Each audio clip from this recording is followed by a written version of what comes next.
Well, I hope you enjoyed learning more about Children's Day and are ready to start on your fish. So if you'll get your piece of paper, we're going to turn it to the short side like this, the short side, and we're going to fold that over just a little bit.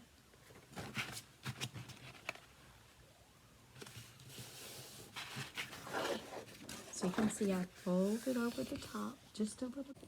Okay, so here's our paper and here's our little fold that we made on the short side. And what I'd like for you to do is turn that paper over so the fold is on the bottom underneath. And we're going to take one end of the long part and we're going to roll it over to the top so that it makes a long, thin tube.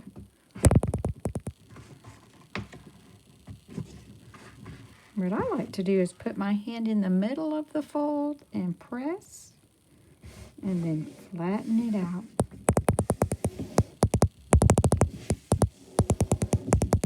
So now we're ready to go to the next step. For our next step, you'll need a crayon, and we're going to work on the side that doesn't have the flap. So the flap is over there. Put your crayon in the corner, draw a diagonal line, kind of like a letter V. That's going to be our tail from corner to corner. Then you'll use your scissors and carefully cut along the line. You'll see that it makes almost a triangular shape. Remember, hold your thumb up towards the ceiling when you cut. And there he goes. There's your triangle piece. Is our paper starting to look like one of the carp kites? I hope so. Next, let's talk about the eye. You see on the real carp kite, it has a circular eye, and then it has smaller circles in between. You can change colors if you want to. I'm just going to make a series of circles inside each other. I wanted to add a little pattern on mine. You can too if you'd like, or you can leave it plain. Now that I have the eye on this side, I'm going to flip over and see if I can make another eye on the other side. I'm going to look where it is, try to match it up. I'm going to repeat my circles right to make another eye. Because when these fish kites are flying, you can see both sides. So we want both sides to look fabulous. So looking back and forth, there's my eye.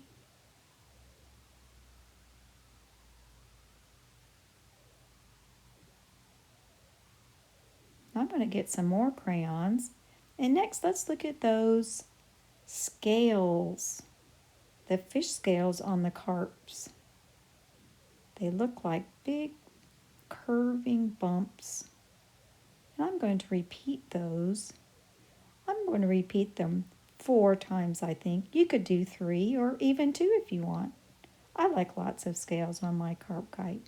Then I think I'll add some lines on his tail just to give him some pizzazz down on the tail. Look at how colorful these are. Now I'm going to add some spots just to add some more pizzazz to my kite. More chance for color and shape. Maybe some extra little blue accent lines on my tail. Oh, and gills. Gills on the front. When I looked at the eye, I saw these little shapes that almost look like teardrops or little ovals. So I think I'll add some of those. Now I'm going to do the same thing on the other side. Repeat the same design. Turning it over to check to see if it all matched. All right, we're ready for the next step. We're going to look at our color wheel and select colors that are right next to each other on the color chart with our markers. I know these will work well together. They can also blend well together. So I've got my water, my paintbrush, and 3 colors that are next to each other on the color chart. I'm going to start by just applying some of the watercolor markers. I'm going to add some stripes. You don't have to color the whole thing in. Just add some color of those 3 next to each other on the color wheel. I'm not being super careful because we're going to do a next step.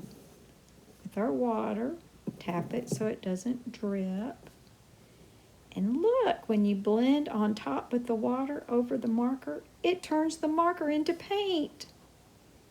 So I can move the colors into the white spaces so that all the white spaces disappear. If I need more water, I go back in, get a little bit more, and then just keep painting. Next, I'm going to do another group of colors right next to each on the color chart again. Blues and greens work very well together. They also contrast with the other colors I've used before. Contrast in art means something very different. The blues and the greens are considered cool colors, and they look great next to the warm colors of red, yellow, and orange. So something a little different. Apply the same way, then brush on top with your water. Be careful not to tap on the side of the cup because that splashes water everywhere. Just dip and drain. Okay, now that area is finished, for the next area, I think I'm going to go back to my warm colors, yellow, orange, and red. Apply the same way, add the marker. And then apply the water on top, let it make its into paint. Dip your brush, get a little water on your brush, not too much. And turns it into paint. Oh, while I have that on my brush, I think I'll put some on my eye. Now I'm going to go back to my other colors. I'm repeating. I'm making a pattern. Warm, cool colors. That might be an idea you could try. Here I am, blending in. Now I'm going to go with a third group of colors.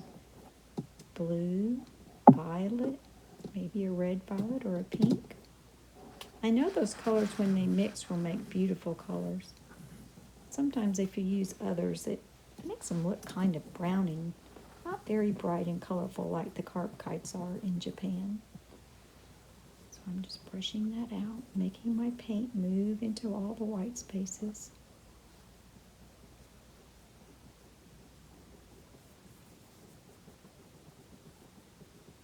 I really like it when the paint turns into that watery paint and can move like that.